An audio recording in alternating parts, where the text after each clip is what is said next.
అంటే వ్యక్తిగతంగా మీరు ఎందుకు టార్గెట్ అవుతున్నారు?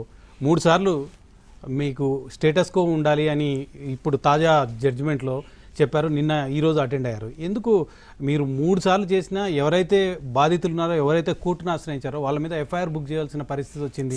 మిమ్మల్ని ఒక రకంగా జైలుకు కూడా పంపుతామని కోర్టు కమెంట్ చేసినట్టు వచ్చింది. కోర్టు నిన్న ఇదంతా కూడా పేపర్లో వచ్చింది, ఇది మీరు చూశారు. నిన్న జరిగింది కూడా నేను చెప్తాను. లోతుకుంట ఇక్కడ ఏమైందంటే తిరుమలగిరి, మన హైదరాబాద్ తిరుమలగిరి అల్వాల్ దగ్గర ఉన్నటువంటి 119 ఎకరాల భూమి, ఇది గవర్నమెంట్ భూమి. గవర్నమెంట్ భూమి అంటే దాని ఇప్పుడు వాల్యూ ప్రకారం చూస్తే గనక దాదాపు అక్కడ ఎకరా 70-75 కోట్లు ఉంటుంది. అంటే దాదాపు 8-9 వేల కోట్ల నుంచి 10,000 కోట్ల దాకా ఆస్తి అనమాట. అది 10,000 కోట్ల దాకా ఉండేటటువంటి భూమి, ఆ వాల్యూ అది.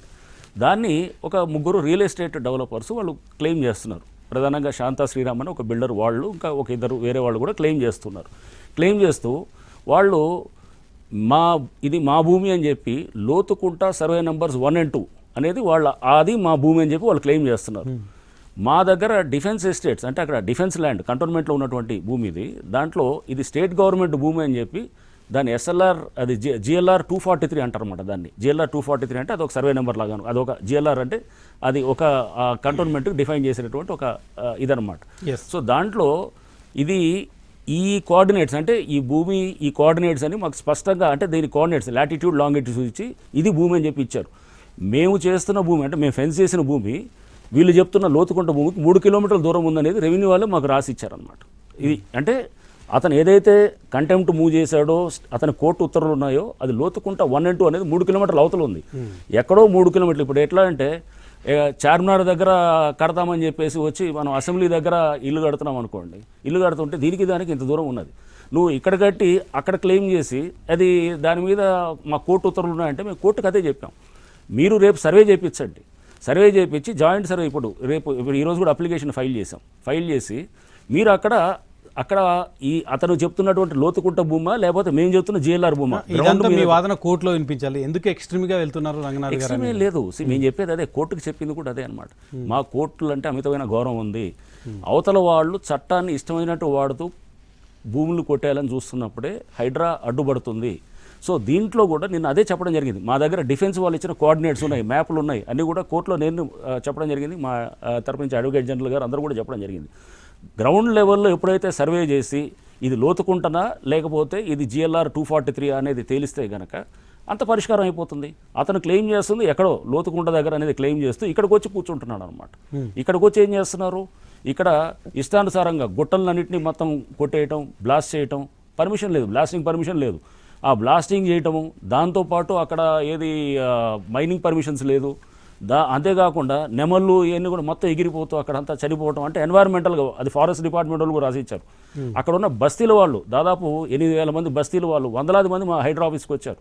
సరే ఇదేం అన్యాయం, ఇక్కడ మా దగ్గర అంతా ఇష్టమైనట్టు చేస్తున్నారు, వాళ్ళు కొట్టేస్తున్నారు అంతా చేస్తుంటే అని అంటే తప్పకుండా ఆ పిటిషన్స్ అన్నింటినీ తీసుకొని మేము అసలు అతను ఎక్కడో ఉండాల్సింది, అతనికి ఇచ్చిన ఆర్డర్ ఒక దగ్గర, పనిచేస్తుంది ఒక దగ్గర, నువ్వు ఇక్కడ మేము కాపాడామన్నమాట. ఏదైతే కనుక ప్రభుత్వ భూమి ఆ గుట్టలు కొండలు ఉన్న వాటిని కాపాడి ఇష్టానుసారంగా, అంటే కబ్జాదారులు ఏంటంటే ఒక దీన్ని ఏది ఎక్కడో చూపించి ఇవన్నీ రేపు ఎట్లానో కోర్టులో తెలుస్తుంది. కబ్జాదారుల విషయంలోనే మీరు ద్వంద్వ వైఖరి, ద్వంద్వ ప్రమాణాలు పాటిస్తున్నారు రంగనాథ్ గారు.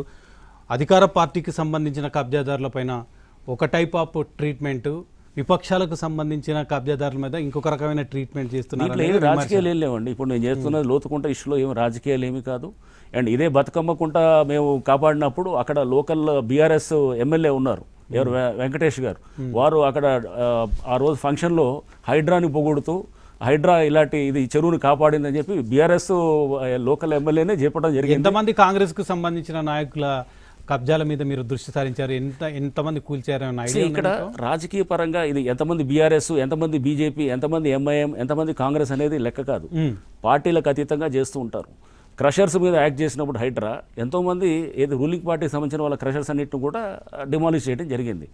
ఎన్నో మేము ఏది మన హిమాయత్ సాగర్ చుట్టూ ఉన్నటువంటిది, మన ఉస్మాన్ సాగర్ గండిపేట చుట్టూ ఉన్నటువంటి ఎంక్రోచ్మెంట్ తీసినప్పుడు ఎంతోమంది దాంట్లో కాంగ్రెస్ నాయకులు, వాళ్ళు మాజీ కేంద్ర మంత్రులు వాళ్ళే కూడా తీయటం జరిగింది. కానీ మీకు గూగుల్ మ్యాప్లతో సహా కొంతమంది కాంగ్రెస్ ప్రభుత్వంలో కీలకంగా ఉన్న మంత్రులకు సంబంధించిన గూగుల్ మ్యాప్స్ సంబంధించిన పూర్తి వివరాలు విపక్షాలు ఇచ్చినాయి.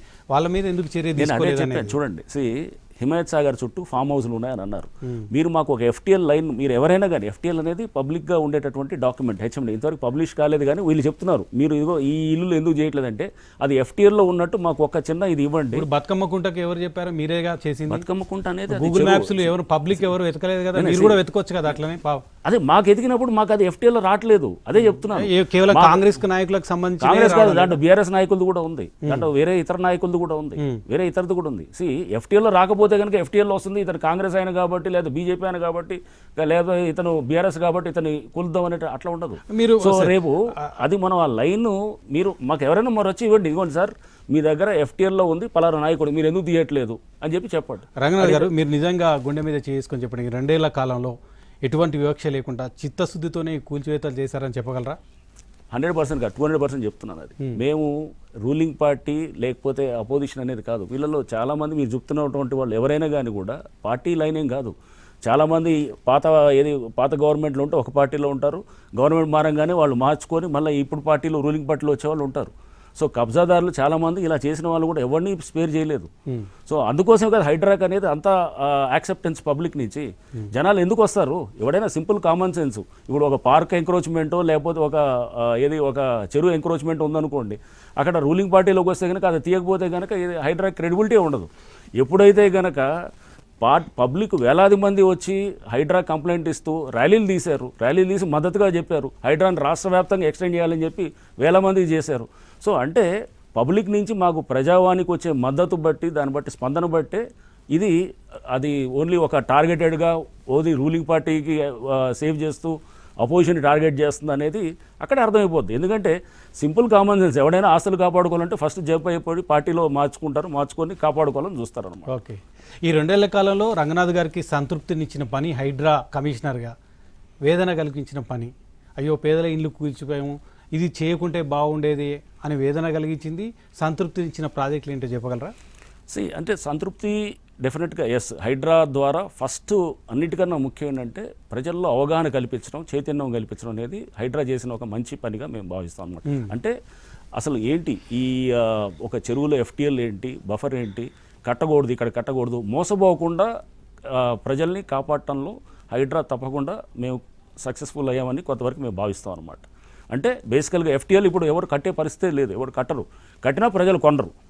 సో అంతవరకు అంటే సక్సెస్గా అది భావిస్తాను. డెఫినెట్గా మీరు అన్నట్టు కొంత బాధపడ్డ సంఘటనలు అంటే స్టార్టింగ్లో మేము చేస్తున్నప్పుడు కొన్ని కూల్చివేతలు చేసినప్పుడు, ఇది 2 ఏళ్ల క్రితం అనమాట నేను చెప్పేది. స్టార్టింగ్లో 2-3 నెలల్లో మేము చేస్తున్నది ఈ కూల్చివేతలు ఇది కరెక్టా రాంగా అనేది రాత్రి పూట కూడా పడుకొని ఆలోచన చేసేది, రాత్రి 2-3 కూడా మెలకు వచ్చేది, ఆలోచన చేసిన సందర్భాలు ఉన్నాయి. నిద్రపోని రాత్రి ఉన్నాయి మీకు డెఫినెట్గా స్టార్టింగ్లో అన్నిటి నుంచే మార్పుకొని ఇప్పుడు ఈ పాలసీలన్నీ మారినాయి.